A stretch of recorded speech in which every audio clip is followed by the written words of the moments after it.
Hello and assalamu alaikum. Good afternoon, everyone. My name is Fatima Basharat, and I'm a MAP student, and I'm also working as assistant student care, and I'll be hosting this event today. I welcome you all on behalf of the Hartford Seminary's community prayer.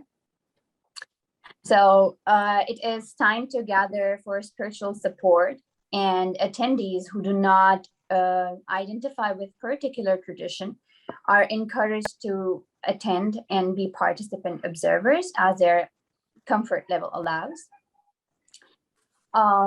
This week, we are celebrating chaplains as part of commemorating our Islamic chaplaincy program that celebrates its 20th year. And I would like to invite Aida Mansour, who is an alumni of the program and currently working as Director of Field Education in Hartford Seminary, to introduce our speakers. Thank you so much, Fatima. This is really a pleasure to be with you all.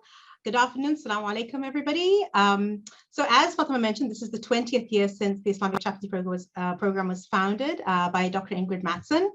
And I wanted to mention this amazing publication. I thought I would share that with you, featuring our alums and history in these past 20 years. Special thanks, of course, to Stephen Havera, who designed the beautiful cover. I just want to show you that. And to all who contributed towards it. Thank you so much. As part of the celebration, Dr. Hans Hamakaputra and Fatima Basharat wanted us to do something that was chaplaincy related for community prayer. And today we have two chaplains working in the field, and they will share what brought them to chaplaincy and what sustains them, more importantly. First, we have Chaplain Osama Malik. Osama was born in Austin, in Texas, and completed his graduate studies at the University of Texas in Austin and attended Austin Presbyterian Theological Seminary in 2020, where he received a Master in Divinity. He completed a graduate certificate in Islamic chaplaincy from Harvard Seminary this year. He now serves as a resident chaplain at Muslim Space, which is a non-profit third space that serves the community. He also volunteers as a corrections chaplain for Texas Department of Criminal Justice and is the education chaplain for Trinity University Muslim students in San Antonio. He also, as most of you will know, is last year's winner of the preaching competition here at Hartford Seminary. One of my favorite parts of his bio is that he has 3 rabbits named Raja, Quinn, and Truffles, and they are mentioned because they have played an important role in sustaining him through chaplaincy. It's a great pleasure to introduce Chaplain Osama Malik. Osama. Thank you, Aida. Assalamu alaikum, everybody. Shalom, peace be with you. Aida's pretty much given my presentation, so I think this is my cue to leave. I'll just share a few slides with you to make it worthwhile. But yeah, let me go ahead and we can get started, inshallah. Just a second here. Let's go ahead. Are y'all able to see my screen? I can see some of y'all nodding. Okay, perfect. Cool. So you know, when Sister Aida approached me on this, I was actually thinking about just reflecting this abstractly, as chaplains so often do in the void of spaces, just thinking about some of the things relating to the field. And I had thought about what is kind of keeping me going, but also how did I get here? You know, this wasn't a traditional path by any means. I'm sure most chaplains can relate that they got to their position where they are not by one day they woke up and like, oh, I want to be a chaplain. You know, it's usually by some different processes. And so just a little bit about me, as Sister Aida mentioned, you know, this slide has become pretty much moot because you know, she did a great job in just introducing. But the one thing I wanted to highlight was that I went to college to actually study pharmacy, and you can really see how well it's going. My pharmacy right now is not really open, but I entered the into higher education, going into a STEM kind of a route. So going into pharmacy, into medicine, and after working in the field, after having served in the field up until my senior year in college, I had realized this wasn't what was for me. And so I wish I had learned maybe 3 or 4 years beforehand. I would have saved some money. But it was a very late onset that this interest in chaplaincy came about. But I was very fortunate for when it did happen. I was able to pivot at the right time. Austin Seminary is located just next to the university campus. And I was able to kind of get an understanding of what chaplaincy was. And through my connection and graduate certificate with Hartford, got to be even more in touch with what Islamic chaplaincy was, what Muslim chaplaincy was. And so that was a really big blessing to be able to navigate the certain markers that came along when they did. As Ida mentioned, with the onset of the, not just the pandemic, but shifting to this graduate certificate and having the ability to serve as a resident chaplain at Muslim Space, it was actually through the field education component, the field education unit through Hartford, at which I was able to approach Muslim Space for the capacity of chaplaincy. But it was very interesting that after just filling that void, I had been contacted by a member of the Texas Department of Criminal Justice, as well as a chaplain from Trinity University saying, hey, we hear there's a chaplain in town. Would you be able to help us just with some regular programming, caring for folks who are either incarcerated or our students? And so it was just so amazing to see how what started out as just a requirement for like a degree program became something that is a vocation of sorts outside of my work currently, and that opened up possibilities in different fields. So serving in community corrections and educational settings has been a blessing. And as Ida said, the 3 rabbits which you'll meet today and my wife as well, honorable mention to my wife, are all sustainers along this way. So I wanted to lift up some verses that are very, pivotal for me, but also very just like at the core of what keeps me going, but also what I always find myself reflecting back on, whether in sessions with different clients or in different settings. I find myself going on 3 or 4 different verses, and I just want to raise some of them up. By no means are they exhaustive, but these are what I'd like to lift up. The first and foremost is rest in remembrance. It's a very famous verse of the Quran that says, verily in the remembrance of God do hearts find rest and peace. Oftentimes in the chaplaincy setting, we find folks that, at least in folks I've talked to, who've already seen a therapist, they've already seen an imam or a pastor or a faith leader, and now they're coming to a space maybe with some anxiety and just not really having found some rest, and I feel that the chaplaincy space has been really fulfilling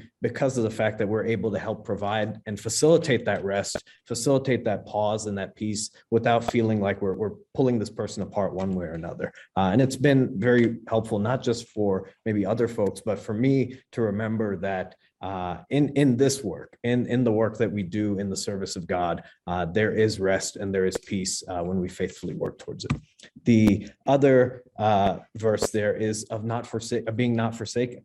The Quran reminds us that your guardian Lord has not forsaken you, nor is displeased with you or hate you. And so many times in this field, we'll find folks that come to us and are in deep self-reproach. And same thing with us as a chaplain, as someone who was not a chaplain to begin with, going through different career paths. I just felt like I was being ping-ponged along and hit a really low point and felt like this isn't, I don't know what I'm doing with my life. I don't know where things are going. And this verse really helps center me. But I've also found it to be really effective in the practice as well, when working with folks who really feel like they're at the bottom of the barrel, but really encouraging them, really working with them that wherever that bottom may be, the displeasure of their Lord and their forsakenness is not there. That they are still a cherished and loved creation, but that when we get to that level, we understand that God does not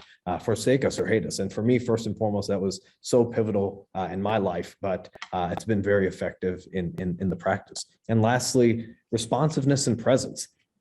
This just, I think, helped give an emphasis not just for chaplaincy, but for the vocation itself of a ministry of presence, for a ministry of just being with somebody, of listening to someone. And you hear this in this verse that, and when my servants ask you concerning me, tell them that God says, indeed, I am near. I respond to the prayer of the supplicant when they call upon me. So let them hear my call and let them trust in me that they may be guided. I think that this just speaks to the really crux of listening, the crux of hearing, the crux of being, that is not just a thing that's limited to chaplains, but it's something that is deep in our prophetic tradition. It's something that's deep in our theological tradition. And so seeing this verse really not just represent our theology, but something that as chaplains, as facilitators of a space of listening, of deep reflection, it's something that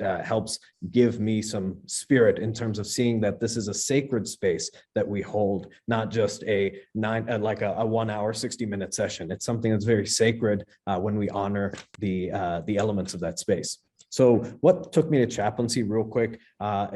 As I mentioned, I was on a path to go to pharmacy. I had no idea what chaplaincy was just 6-7 years ago. So it's very new discovery relatively in life. But how I got there in no particular order, I had the privilege to meet current Muslim chaplains. I had the privilege to meet with Imam Khalid Latif. I was really involved in the Muslim Students Association at the University of Texas at Austin. And we had a speaker series and he was one of the speakers.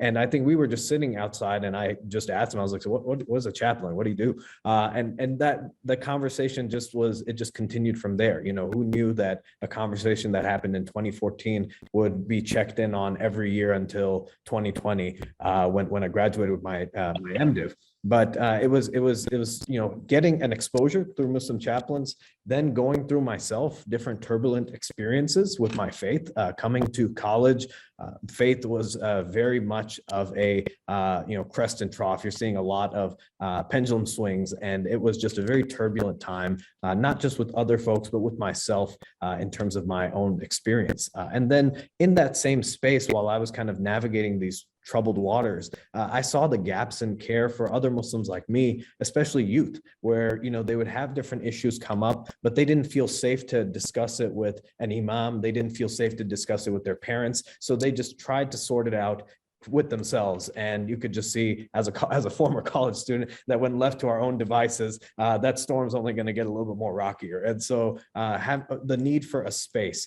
for chaplains, not just communally, but also institutionally and interpersonally as well. And lastly, learning that chaplaincy and pastoral care were not alien to Islam. We're not something that was just, concocted and it's like, oh, hey, we've just invented chaplaincy and here's how it fits to Islam. But there's a deep prophetic model. There's a deep theological model that shows chaplaincy, maybe not explicitly in the name chaplaincy, but has it in its essence and its substance that really gave me more grounding to head to it.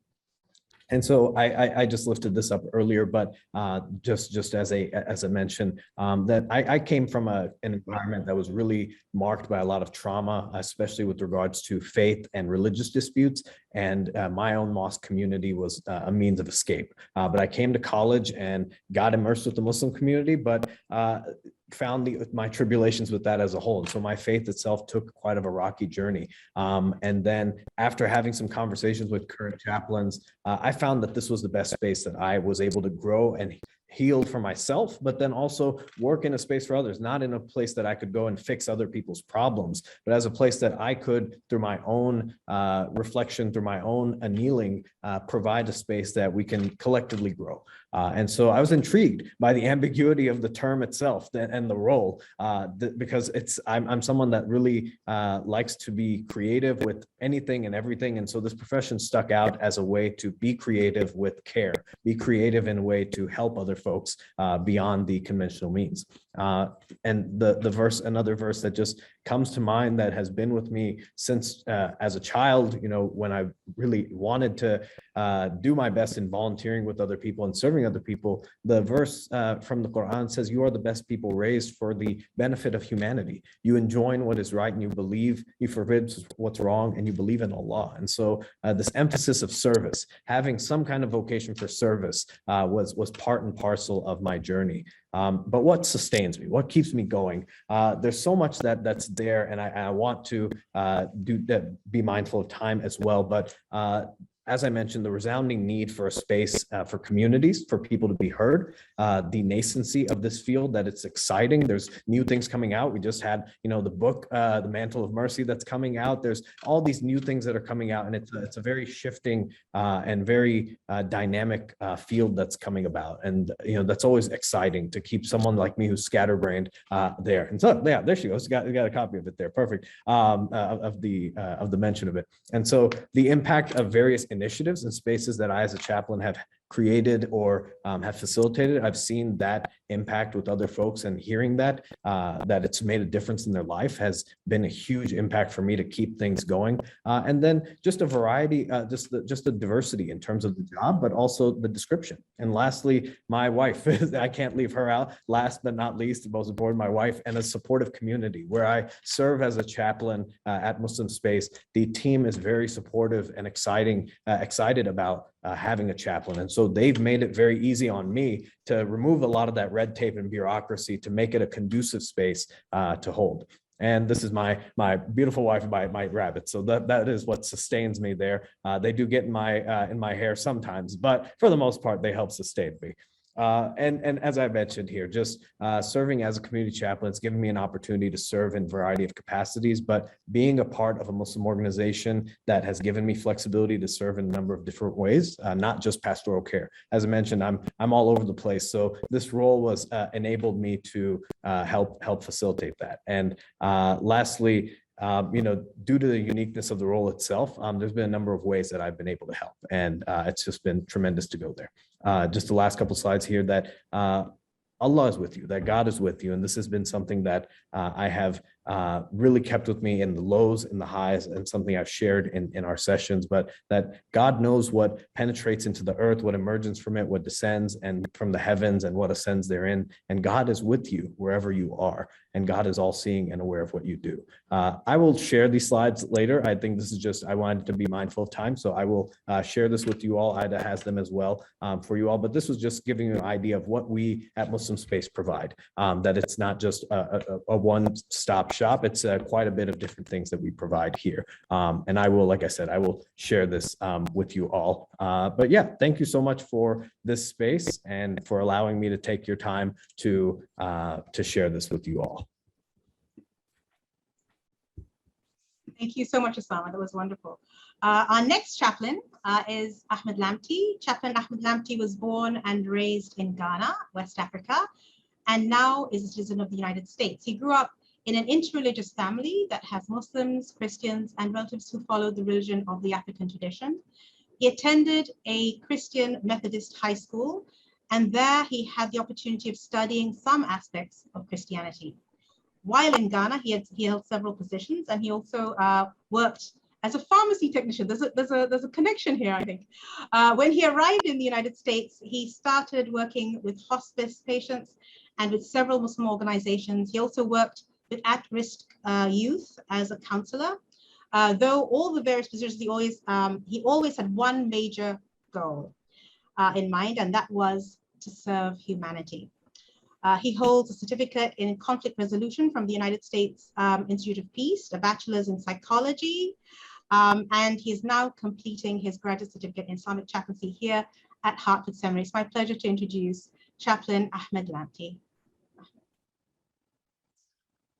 أعوذ بالله من الشيطان الرجيم بسم الله الرحمن الرحيم رب اشرح لي صدري ويسر لي أمري واحلل عقدة من لساني يفقهوا قولي.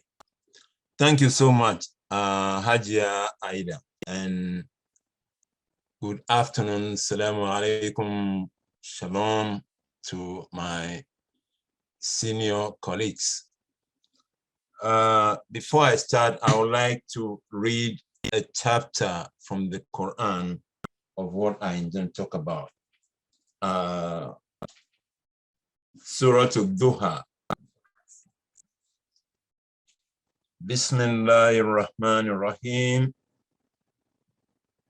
والضحى والليل إذا سجى ما ودعك ربك وما قلى وللآخرة خير لك من الأولى ولسوف يعطيك ربك فترضى ألم يجدك يتيما فأوى ووجدك ضالا فهدى ووجدك عائلا فأدنى فأما اليتيم فلا تقهر وأما السائل فلا تنهر وأما بنعمة ربك فحدث.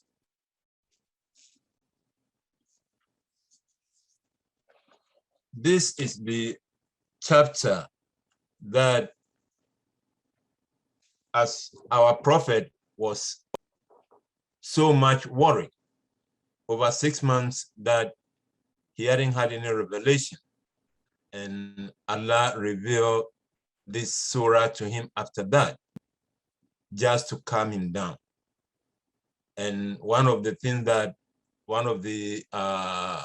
surahs that my brother Osama mentioned was from that surah. And this is why I have to start with that. But what I want to talk about really is give you the foundation of our Deen, which helped and led me to where I am today. The Quran reminds us again of our prophet, may the peace and blessings of Allah be upon him, what he has to do. Before he became a prophet, the Meccans, the society in which he lived in, trusted him so much. He wasn't a prophet, but they trusted him so much. And they gave him the nickname Al-Amin, trustworthy. So this gives us a background of who he was before his prophethood. Someone who in a community became a trusted person, that even most of the disputes that they have in the community, they have to invite him to help them solve their problems.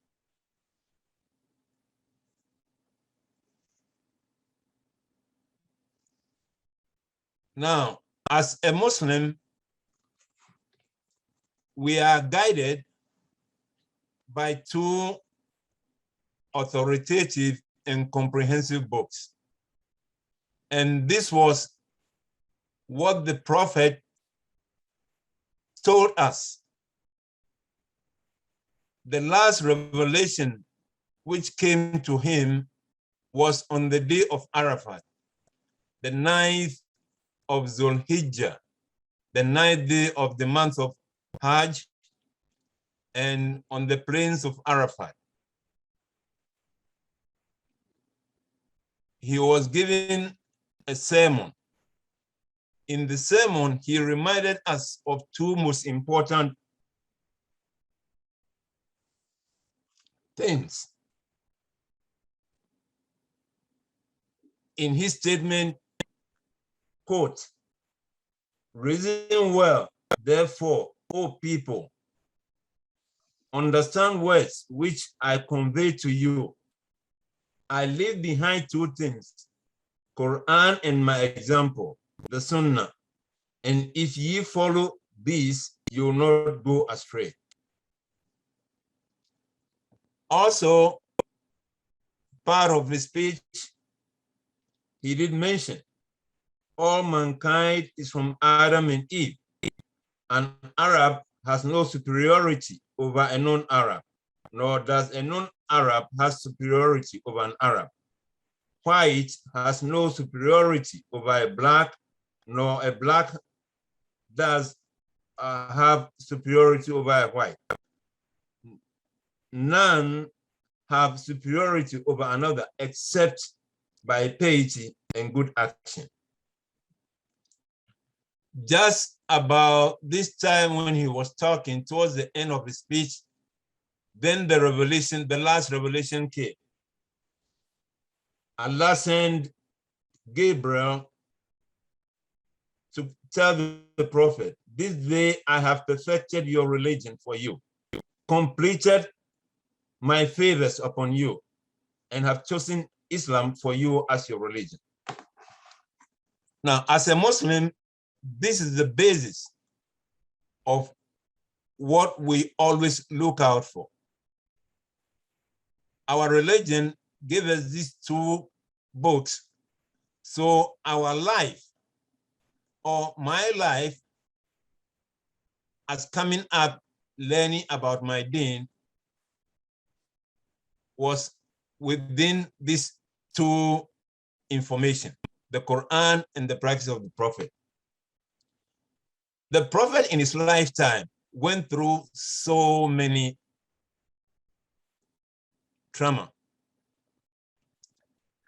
And he did so well in terms of being who he is, and also make sure that there's no discrimination.